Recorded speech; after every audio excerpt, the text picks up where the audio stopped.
Greetings. Welcome to another edition of Let's Talk Ed with Professor Chris. I'm going to try and keep a low, steady voice here since it looked like I was losing my voice a little bit, but I also will not give up an opportunity to do what I have to do. I hope you're all doing good. I hope semester has gone very well and everybody's still studying very hard. I'm going to change. I know I did promise the last time I did a podcast was to get on the topic of to love or not to love, to date or not to date in college. I promised I would do that, but we do have a little crisis on hand, which I thought was a little more important. Who can love anyway without food, right? So I think I gave away the hint of what I'll be talking about. So yes, I did. I'm changing the topic a little bit today, but I will do to date or not to date in college, hopefully next episode. All right. So again, welcome to Let's Talk Ed with Professor Chris. Once again, thank you all for subscribing. It's looking really good. It's looking good. So keep subscribing. I see something very big with this podcast. So let's keep doing it and keep sharing it. And I promise you, I'm gonna remember how it all started and where we are going. So what is the crisis that I want to talk about today? My dear friend, you probably have heard me talk about him on this podcast for a little bit. Mr. Jim, my chief editor, my mentor, my advisor, my editor, reached out to me I believe about 2 weeks ago, and he said, by any chance, is this an issue at your college? And I'm talking about college students struggling with food insecurity. We'll get into food insecurity here in a second, but basically there was an episode on CBS News that's kind of what drew his attention to the topic and wanted to share it with me, and I promised to do it on the podcast. I think again it's a very challenging issue, and I think it's worth it to do it now than later. So, on the news, it was shared that as many as 1 out of every 3 college students in the U.S. is dealing with food insecurity. Again, I will get into the definition of food insecurity, but mainly that means 3 out of 1 students don't have sufficient food. Okay. I always like to draw a picture for my students every time I'm doing the statistics. Okay. So 1 in 3, that means if you're in a classroom, and somebody's sitting to your left, somebody's sitting to your right,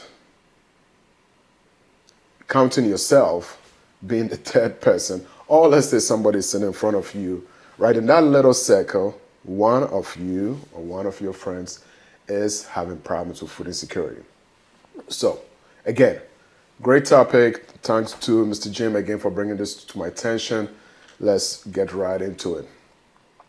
Eventually, I'm hoping on this podcast, I will find a way to actually present or give things out, little gifts here and there. And the reason I say that is because I do have a quiz here for all of you watching there, and I'm hoping that if you did know the answer to this question, then, if we were to be in a classroom, I had some chocolates, throw it around and reward you for the answer. But the question here is, where do you think college students spend most of their money? I actually did a podcast on this, and for some reason I thought maybe, students always wanted to spend money on technology and the new gadgets. That's probably where most of their money is going, but wrong. If you did guess food, yes, food is the number 1 area that most students spend their money. Okay, so let's look at some data analysis.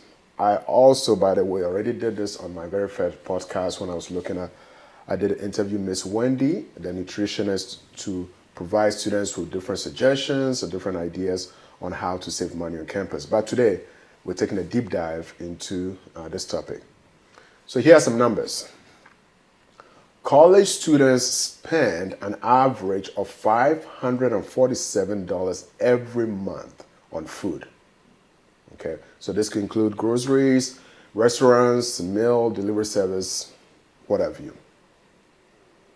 In 2022, it was found, fact, college students spend nearly 40 billion, 40 with a B, not million, $40 billion annually on food. It's not too surprising considering the number of students that we currently have in college.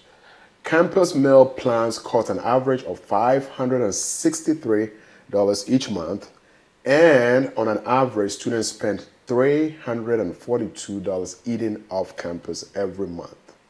Okay? All right. I will post this numbers when we do the final edit on this here so you could think about. But the number that I need you to remember is 547, okay, as I go through this presentation. So 547 seems like it's a lot. But how about the student who does not have even $50 a month to spend on food? And this is facts because I know students who are not making $50 a month. And these are not students that are dependent on their families or staying home.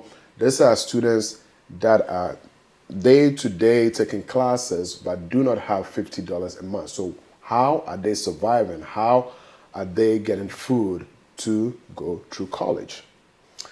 According to another survey in 2020, out of 195,000 students across the country, it was found that 30% of the students at four-year colleges reported experiencing food insecurity. All right, once again, I'm going to be painting a picture for you to see. So I did a quick check on the number of students, period. College, second year, what have you, 4-year, the number of students in the United States, college students. We do have, this is 2023 statistics, 18.1 million students enrolled, okay, in the US. All right, so I'm taking that number, 30% of students who don't have food, and again, I do love my math. Usually I don't like to get into the math, but I think this is a data that is very reflective of the topic that we're discussing today. So I'm, again, painting another picture. 30% of 18 million is about 5.4 million. All right, so let's just say, well, this data is a little bit skewed, and this is not an exact data, so, plus or minus, let's make this a little more realistic. I'm going to take 1 million of that number. So 30% of the 18 million, let's just go with 4 million, okay? Now, usually when I like to hit a point home, I want to use perspectives, okay? So what I looked at was 4 million. You probably think, okay, 4 million is spread all over. You cannot envision what 4 million is. Do you know how many states in the United States of America have a population of 4 million or less? Yes. Rhode Island, Delaware, Kansas, Idaho, Nevada, New Hampshire, Nebraska, New Mexico, Utah, West Virginia, Mississippi, just to name a few. These are states with less than 4 million people. So my point is, you can actually take students that are struggling with food insecurity and put them in each one of the states. That's kind of what we're looking at, okay? All right. So with that, I hope you get an idea. Let's get to today's topic. Today's topic is Nourishing Minds, tackling food insecurity among college students. Of course, let's start with the definition. The definition of food insecurity is the condition that you don't have access to sufficient food. Because sometimes we make the mistake of thinking, oh, we have food. Key word here is sufficient food. I know people who are just getting meals to get by. That's not what we're talking about. If you're having meals to get by, you are part of the students that are going through food insecurity, okay? I already gave you the statistics. I know this is real, and I'm going to try again and share some of my experience firsthand, okay? But one thing you need to keep in mind again is 1 in 3 students are faced with food insecurity. Okay, so to understand this better, what do you think causes, or what are some of the factors that contribute to food insecurity in college? Then number one, of course, is tuition. Rising tuition cost, definitely, because you have to pay your tuition first. If you're not paying your tuition, you're not going to be in the school to begin with. College meal plans are very expensive. I did show you the statistics before we started. On an average, you're looking at $500 a month. Not every student can afford $500. Not every student can afford $50 a month, let alone $500. Even when you do have a meal plan, food isn't available. The traditional college student is also changing. That whole landscape is changing, right? So previously, a traditional college student, is balancing or knows how to balance things out, knows how to work. That whole demographic, that whole concept is changing, right? And that also produces its own challenges. College don't know students are going hungry. And I think this is a point that I like to either lay more emphasis on, even if this has to become a whole different topic, I'm more than willing to do it. But I'm not surprised that most college or most institutions, universities, have no idea that their students are going hungry. It's a fact. All right. Part of understanding food insecurity in college also, I like to take a little point here to highlight some of the unique challenges. I have done podcasts over and over addressing different challenges that students have that also include food. But you take the top 3 challenges that I've discussed previously and add having no food.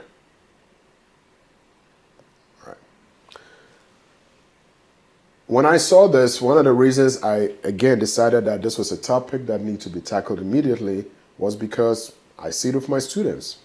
One story, and probably one of the only stories I'm going to share today for the sake of time, and by the way, for the sake of my voice, praying that I get through it today. But I think so far we're doing good. Try not to mention the situation which I was, but again, for those of you who've been watching my podcast, so I've been about 4 different institutions that I've had opportunity to be with. One of them. In class, I remember the student always coming to my class with a box of pizza. That's what I thought. I thought it was a box of pizza, but it's always. I'm talking about, it was twice a week class. This student every time coming to my class and he had a box of pizza. I had no idea what was in there. But this same student I watched very, very closely, very carefully every time in my class, was either tired, not really focused, not really paying attention, would not even ask any questions, and also realized his grades were not that good. So one day I actually called him into my office to discuss any issues or concerns which I could help him out with. Although he did not disclose exactly what was going on in his situation, I knew food insecurity was one of them because some of his own friends were teasing him, called him the pizza boy. Why? Because apparently this student just so fortunately happened to be an institution where every single week, I'm not even exaggerating when I say every single day of the week, there was some activity on campus or a function on campus. And he was going round to all these meetings, all these activities to collect leftover pizza. I'm not even making the story up. It's a fact. And that was what this student lived on. Again, that was first-hand experience, one of the situations that I saw. And I bet you he wasn't the only one. And I would touch on how to deal with food insecurity because students will hide. You're going to see students in the classroom and you think everything is okay. When it comes to food insecurity, that's something students do not discuss openly. Okay? All right. How does food insecurity impact our academic performance? Let's look at a connection between nutrition and academic success. I'm an adult, and my wife will tell you when I don't have my food, I'm not that person, okay? Now think about a student that doesn't have food or is hungry, and then you are asking the student to also study or learn. We hear all that saying, a way to a man's heart is through his stomach. A way to a man's mind is sometimes also through his stomach. So when I see students in my class looking tired, and it's not because of any physical activities, again, I've seen students across the board bless experience in different areas. I know for a fact that most of those students are either struggling because they haven't even determined what meal they're going to have or that morning, they're in my class that afternoon, and have no idea what they're going to be eating later tonight. So in my class, they're weak, they're tired, and they're not focusing. So I do know there is a big connection between nutrition and academic success. When we talk about the mental and emotional toll of food insecurity on students, we always talk about anxiety and depression. We forget when you don't have food, the limits that could push you to. Okay, for a fact, students with low food security are 4 to 5 times more likely to experience depression than their food secure peers. West overall, we'll look at our physical health. Food insecure students consume fewer vegetables and fruits. Basically, we're saying they're not eating. These are my students that are eating just to survive. Forget a balanced diet, okay? These are students that just need something to move. Okay, so they're getting anything from everything they could get their hands on to go through school, okay? All right. These also affect, again, we're talking about academic, food and how it affects your academics. Food insecure students have on an average, GPA of 3.3 out of 4. Yes. While food secure students have an average of 3.5. So you tell me, right? You do the math, you do the correlation.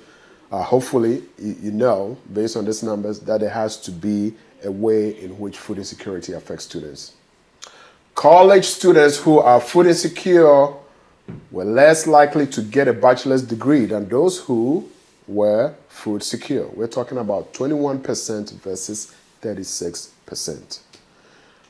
So I know I'm providing a lot of data, but as we get through this here, a couple of stigma that I also want to get out of the way as we talk about food insecurity, which I don't think is discussed enough.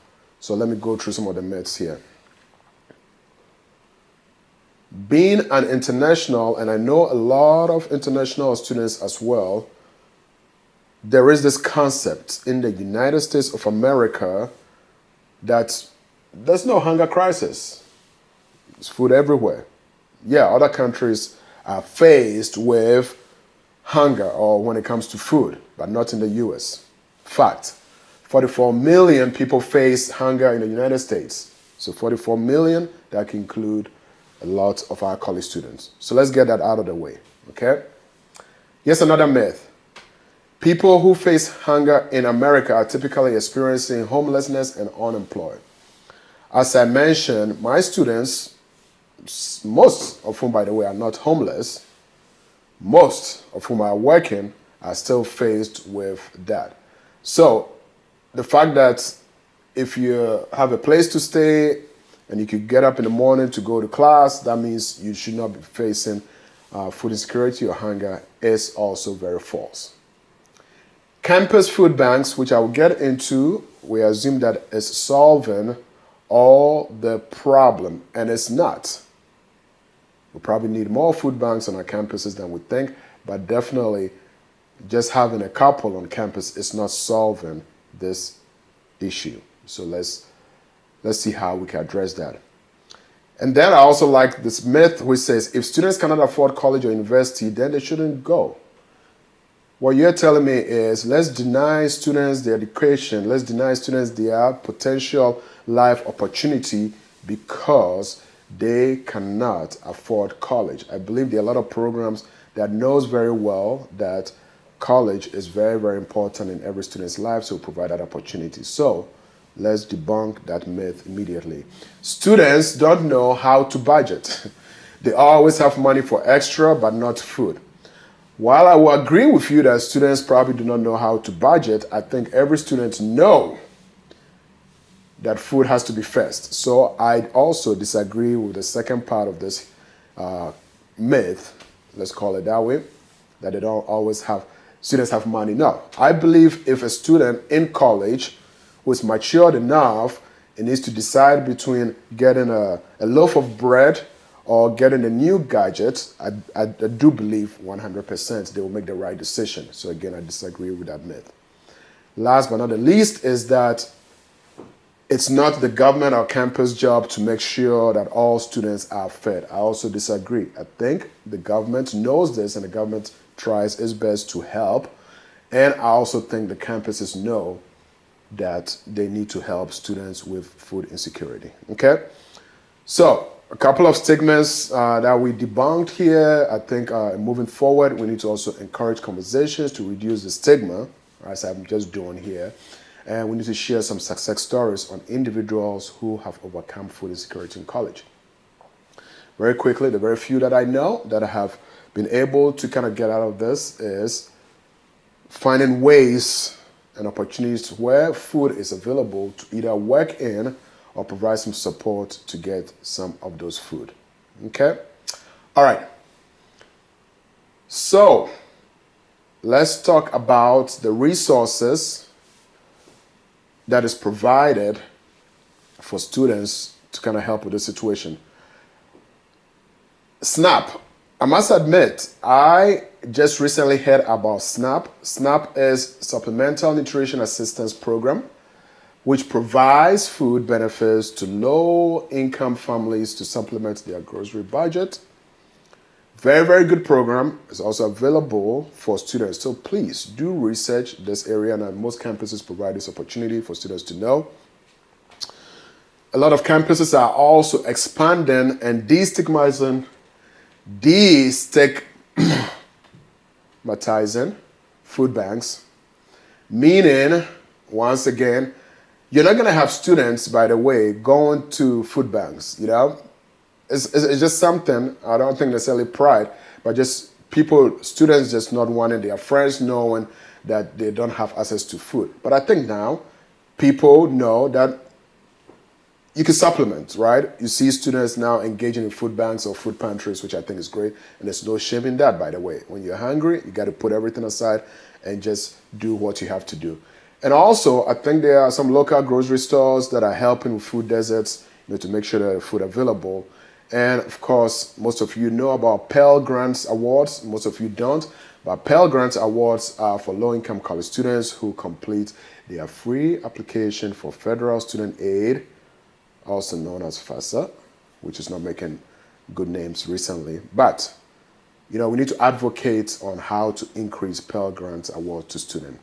And of course, maybe interviewing representatives from student support services and discussing this topic with organizations and community initiatives moving forward. All right. Some practical ways to resolve this solution is by all means creating a budget-friendly meal plan and grocery shopping strategies. I will have to make a whole different discussion on some of this strategy so far as food shopping. Like now, I have this meal plan thing of have 10 meals for 2 weeks. Then in between that, we know 2 weeks is 14 days, but in between that, you can supplement with some food. But again, a long discussion. But you do need to have a budget-friendly meal plan, okay? And also explore the local communities and resources food assistance programs. You need to do that. And also find tips of creating a supportive network and community among students. Okay. All right, I didn't want this to drag on, and I'm hoping that I've hit this one home. I've made a point. Here are my tips of how to overcome food insecurity.